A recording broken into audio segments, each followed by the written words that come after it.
Bonjour les amis, c'est l'heure de la Pi Hour. Alors on vient de me remettre, merci beaucoup d'ailleurs d'être aussi nombreux à mettre des petites questions dans la Pi Box. Aujourd'hui j'ai qu'est-ce que la couverture vocale? Alors évidemment ce n'est pas en 2 minutes que je vais vous expliquer ce qu'est un son couvert, mais il est très important de savoir couvrir les sons. Je dis toujours à mes étudiants, quand on sait couvrir, on sait ouvrir. Quand on ne sait couvrir, QU apostrophe ouvrir, on ne sait couvrir. C'est vraiment un leitmotiv chez moi avec mes étudiants parce que je trouve que de tout débrailler, de tout ouvrir, débrailler pour moi c'est un son ouvert. Par exemple sur un Ré, là-bas, bas, c'est ouvert. Quand on ne sait faire que ça, on a du mal à faire là-haut, tandis que quand on sait faire là-haut, on sait faire là-bas, et toute la déclinaison de semi-ouverture, d'aperto, coperto, nécessaire pour pouvoir jongler avec des styles.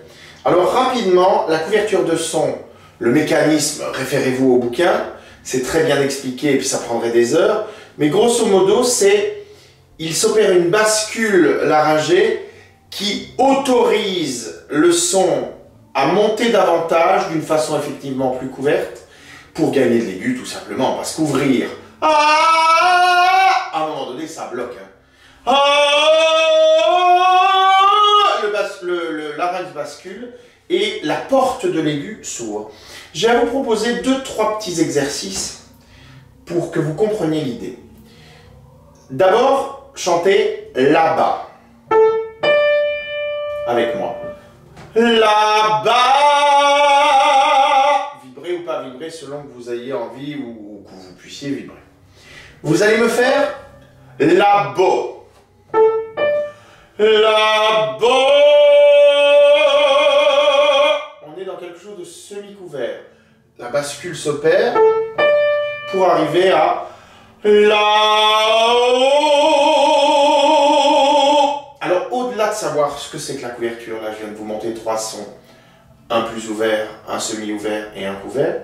Au-delà de savoir ce que c'est que la couverture, ce qui est intéressant, c'est quand se servir et pourquoi d'un son ouvert, d'un son semi-couvert ou d'un son complètement couvert. Grosso modo, c'est comme de l'habillage, c'est stylistique. L'opéra se chante couvert.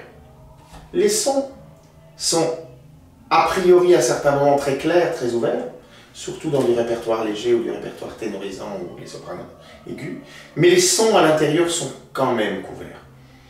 Parce que les sons ont besoin d'être protégés. Clairement, si vous ouvrez tout, vous risquez de vous faire mal. En opéra, ouvrir tout serait une vraie faute de goût. J'espère que ça vous a un tout petit peu éclairé, je ne peux pas m'étendre davantage, mais enfin vous pouvez toujours mettre des petites questions dans la Pi Box et puis surtout contacter via le site ou via la page Facebook Méthode 314 et posez vos questions, on vous répondra, Géraldine qui est derrière la caméra vous répondra. En attendant, je vous souhaite de passer de très très bonnes fêtes. Et puis, faites attention à votre voix. Si vous sortez, gueulez pas au-dessus de la musique, buvez pas trop d'alcool, mangez pas trop de produits laitiers, etc. Mais éclatez-vous quand même. Donc, faites cette petite pause vocale.